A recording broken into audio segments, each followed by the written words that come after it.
Praise the Lord. எப்படி இருக்கீங்க? குமரி மாவட்ட மக்களுக்கு ஒரு மாபெரும் நற்செய்தி. வருகிற மே 1ஆம் தேதி வியாழக்கிழமை உழைப்பாளிகள் தினத்தின் அன்று நாகர்கோவிலில் அமைந்துள்ள ஸ்காட் கிறிஸ்டியன் காலேஜ் ஆடிட்டோரியத்தில் உங்களுக்காகவே ஒரு மாபெரும் அக்கினி அபிஷேக விடுதலை பெருவிழாவை ஏற்பாடு செய்திருக்கிறோம்.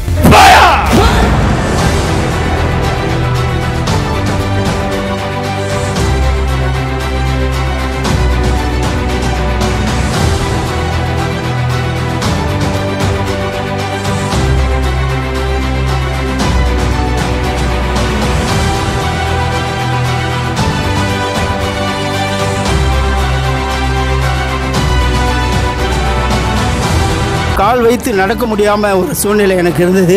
வரப்போ கூட என் பிள்ளைங்கள்லாம் என்னை கைப்பிடிச்சி தான் தூக்கிட்டு வந்தாங்க.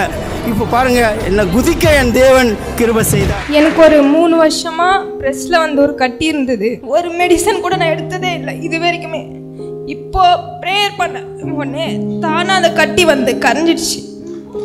எனக்கு ஒரு 2 வருஷமாக இந்த முகத்தோட ஒரு பக்கம் ஒரு மாதிரி இழுத்துக்கிட்டே இருக்கும். என்னால் ஒருத்தவங்க கிட்ட நேருக்கு பேசுறதுக்கு ஒரு வெக்கம், மனவேதனையாக இருந்துச்சு. லாஸ்ட் வெனஸ்டே அப்போது ஐயா மகளுடைய முகத்தை பேரலைஸ் பண்ணி வச்சுருக்க சர்பமே விடு அந்த முகத்தைன்னு சொல்லும் போது நான் அப்படியே விழுந்துட்டேன். இங்கே வந்ததுலேருந்து எனக்கு ஒரு செகண்ட் கூட இந்த பக்கம் இழுக்கமும் இல்லை. கத்தர் கொடுத்த இந்த சுகத்துக்காக கத்தருக்கு நன்றி. மகளுக்கு பெரும்பாடு வியாதி.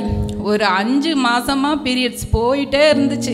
ஹாஸ்பிட்டலில் கூட்டிகிட்டு போய் பிளட் ஏற்றுற அளவுக்கு வந்துடுச்சு. அப்படி ஏற்றிட்டு வீட்டுக்கு கூட்டிகிட்டு வந்தேன். வீட்டுக்கு வந்தால் அது நிற்கலை, போய்கிட்டே தான் இருந்துச்சு. அப்புறம் பாஸ்டருங்க ஐயா அவருங்க தலைமையில் கை வச்சு ஜபம் பண்ணி வீட்டுக்கு அனுப்பிச்சாங்க. அன்னையில் இருந்து எந்த வியாதியும் இல்லை, அன்னைக்கே நின்றுச்சு பாருங்கள். எனக்கு 10 வருஷமாக உச்சி ரொம்ப வலிக்கும், பயங்கரமாக வலிக்கும். நான் ஐயா கிட்ட வந்து செப்பிக்கும் போது ஐயா சொன்னார், உன் உச்சி முடியை எடுத்து மந்திரம் பண்ணியிருக்காங்கம்மா. அவருக்கு தெரியவே தெரியாது. ஆனால் ஏசப்பா கிளியராக சொன்னார், என் போராட்டம், என் பிரச்சனை, என் வியாதி, என் நிந்தை, என் கண்ணீர் எல்லாமே கிளியராக சொன்னார். எல்லாவற்றிலும் நான் கிளியர் பண்ணார் ஏசப்பா. எனக்கு வந்து தூக்கமே வராது. எங்கன்னா போய் செத்துடலாமோ, எங்கன்னா ஓடி போடலாமோ அப்படியா இருந்தேன். கர்த்தர் அங்கே வந்த பிறகு எங்களுக்கு ஒரு விடுதலை கொடுத்தாரு. நிம்மதியாக படுத்து தூங்கி வந்துருச்சேன். கர்த்தருக்கு கோடான கோடி நன்றி. இந்த கூட்டம் காலை 10 மணி முதல் மதியம் 3 மணி வரையிலும் நடைபெற இருக்கிறது. கூட்டத்தின் முடிவில் உங்கள் ஒவ்வொருவருக்காகவும் தனிப்பட்ட விதத்தில் நாங்கள் ஜெபிக்கும்படியாக ஆயத்தத்தோடு வருகிறோம். மேலும் விவரங்களுக்கு இந்த 2 எண்களை நீங்கள் தொடர்பு கொள்ளலாம். மே மாதம் 1ஆம் தேதி வியாழக்கிழமை ஸ்காட் கிறிஸ்டியன் காலேஜ் ஆடிட்டோரியத்தில் பார்ப்போம். God bless you.